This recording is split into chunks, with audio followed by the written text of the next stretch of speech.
រកាកែវអើយ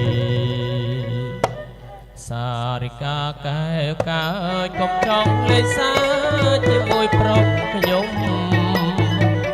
សារិកាកែវកើយកុំចង់លេងសើចជាមួយប្រុសខ្ញុំខំរិនតែកាយតែខ្លួនក្រមុំរិនគូតឡើងក្បំទ្រូងឡើងស្រួចងោ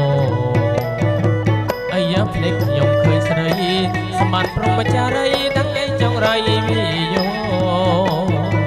អាយ៉ាភ្នែកខ្ញុំឃើញស្រីសម្បត្តិព្រមចារីទាំងឯងចង់រៃវិយោក្រមុំត្បាញអាយពេលបាយវឹកវោណាត់ឲ្យខ្ញុំមកស្រីទេងអបប្តី